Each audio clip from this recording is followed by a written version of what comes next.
Did you know that coffee is actually a berry and not a bean? And that this tiny fruit is at the center of a $100 billion industry, including 400 million cups of joe sold in nearly 50,000 cafes in the US alone? In fact, the term cafe derives from the French term for coffee or coffee house. In 1550, the first cafe opened in Castelnuovo. In the 17th century, cafes began to open in Italy, France, Germany, and England. Today, some 400 odd years later, cafes across the globe are being ousted for large corporate coffee chains, but one local coffee shop right here in Huntsville is keeping the tradition alive with a twist.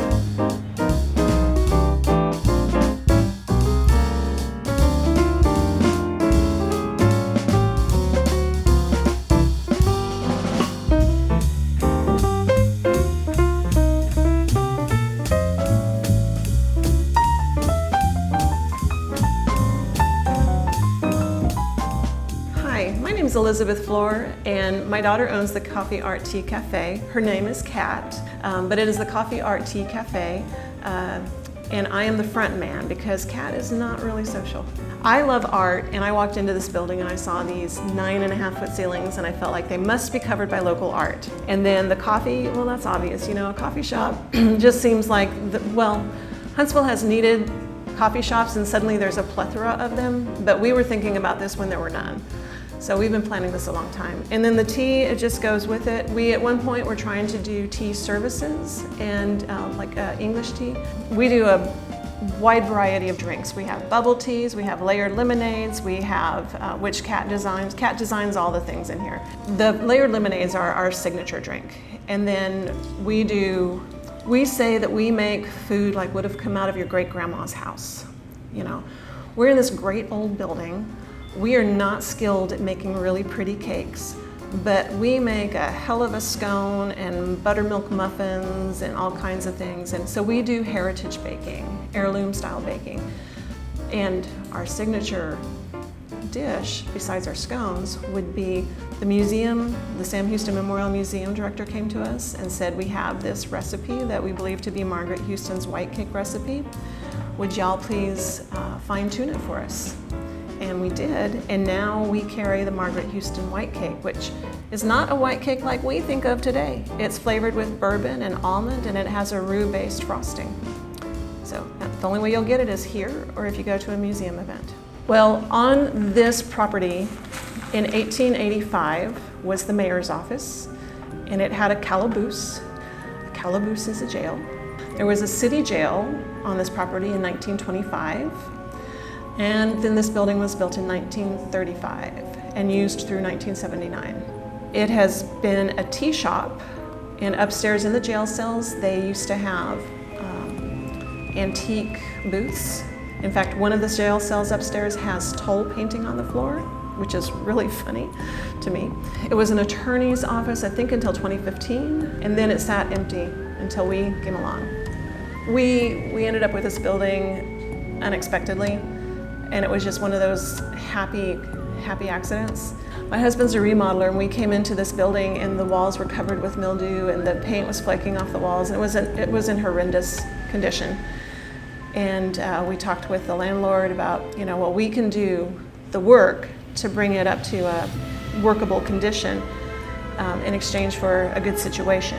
And so that's what we did. It took us 1.5 years, but we got it livable, inhabitable, I think darn cute. Part of that process, we discovered that, you know, I was kind of cheeky about it in the beginning. They're like, well, what if you're haunted? I'm like, well, I hope they like coffee. Okay, well, the feeling of the cafe is very homey. We've come in, we're in this great old building. We are gonna go for it. We're gonna do the whole antique thing, the local artist thing. We're gonna make it feel really good.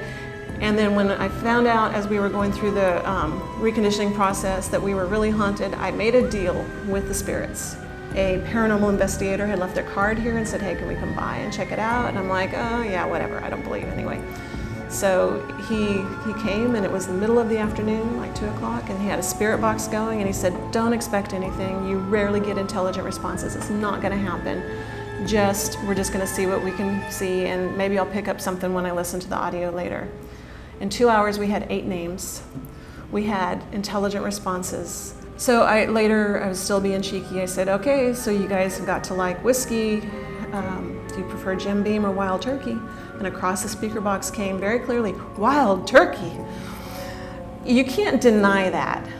You can't deny. So I said, okay, here's the deal, guys. We're a family. We're just trying to make a living, just like you guys did in your day. I don't need for my guests to be scared, and I don't need for my children, because I'm, Mama Bear, I don't need my children to be antagonized by you guys. And this is a jail, and we are all women, so, hold your horses. And now I'm the boss of this jail, and here's how it's going to be. We forgive you, and we do not judge you for anything that has caused you to be here. And probably some of you are here for reasons that maybe the color of your skin, and prejudice of the times, and we're sorry for that. We're not those people. So here's the deal.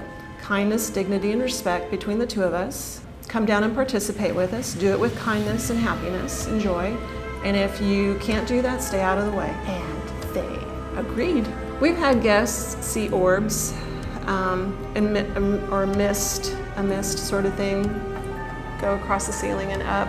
There seems to be a black cat that occasionally zooms down the hallway and around places and leans up against, like strops your leg like a cat does. There's a guy I call Wet Willie. I wish I knew his name, but remember, this is a jail, okay? Women are the ones who get touched more than men.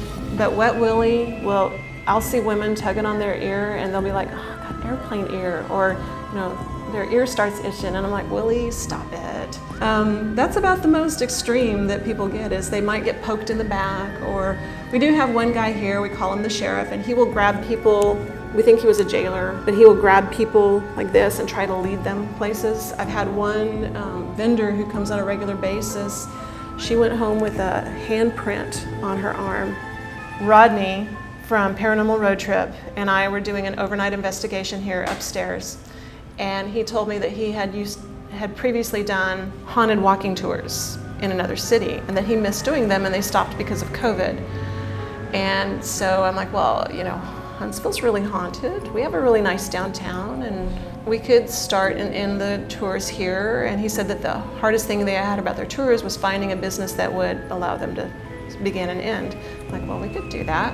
So he and I started developing the idea of a haunted Huntsville walking tour. So I've got a couple of other tour guides, and we've been developing the content. So I've really been delving into the history and into the haunted stories of the downtown square is so haunted. I mean, there's so many things that have happened on that square and happen on a regular basis. It's just fun. This lot alone has had, potentially 4 jails on it. I gotta find out about the 4th one, I'm not sure about that, but I've validated 3 on this lot alone. And we're literally across the street from the spring where everything began for Huntsville. It's incredible. Well, we are going to be doing back-to-back haunted Huntsville walking tours, and we're going to be doing this in conjunction with Historic Tours of Texas, Dr. Krim, the Krim Reaper.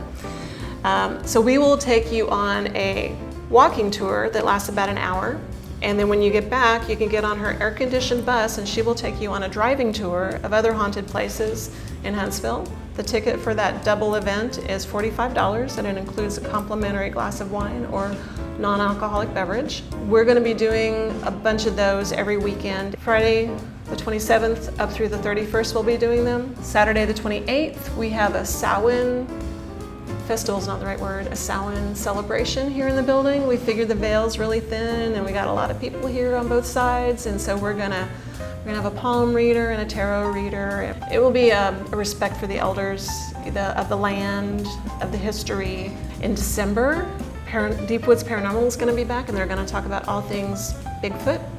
So if you're into Bigfoot, come back and learn how close we are to Bigfoot territory. What else? We do bingo every Wednesday night. Thursday nights, we do a group meditation in the boutique room. So check our calendar. We've got stuff going on all the time. We just want to be your hometown coffee shop.